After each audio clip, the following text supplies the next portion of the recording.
Hello guides, আমি আসছি নামহট্ট মন্দিরে। আজকে শ্রীকৃষ্ণের জন্মাষ্টমী।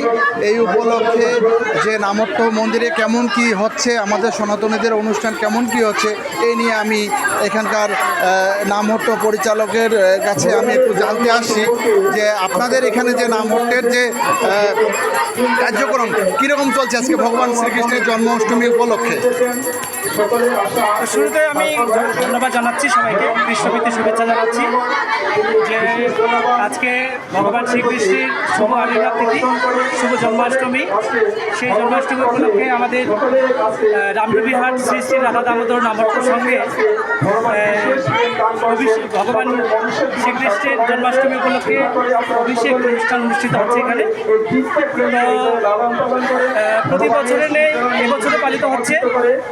তো সকলেই জানেন যে সারা দেশে হিন্দুদের মধ্যে কাজ করছে, সবাই ভয় ভীতির মধ্যে রয়েছে।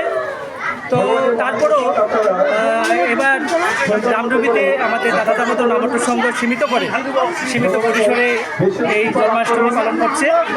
তো অন্যান্য বছরে অনেক ভক্তবৃন্দ আরও আসেন, যেহেতু এবার একটু দেশের মধ্যে একটু সংকটময় অবস্থা চলছে হিন্দুদের মধ্যে, দেশের মানে রাজনৈতিক অবস্থাতে যে আপনি আপনাদের অনুষ্ঠানটা কি আপনারা শান্তি মতো করতে পারতেছেন? হ্যাঁ, মোটামুটি খুব আমাদের এলাকায় ওভাবে কোনো রকম এখন ভয়ভীতি খুব একটা নেই বলা চলে। আমরা সুন্দরভাবেই করলাম অনুষ্ঠানটা।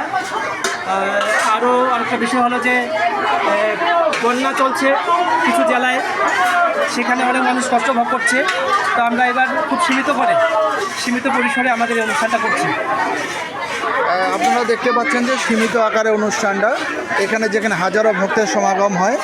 কিছুক্ষণ আগে এখানে অভিষেক শেষ হয়েছে, এখন প্রসাদ বিতরণ হবে।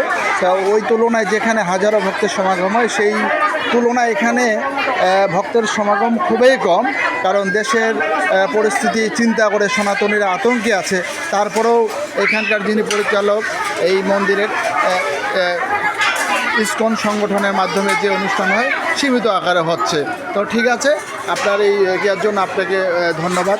এখানেই সবাই ভালো থাকবেন।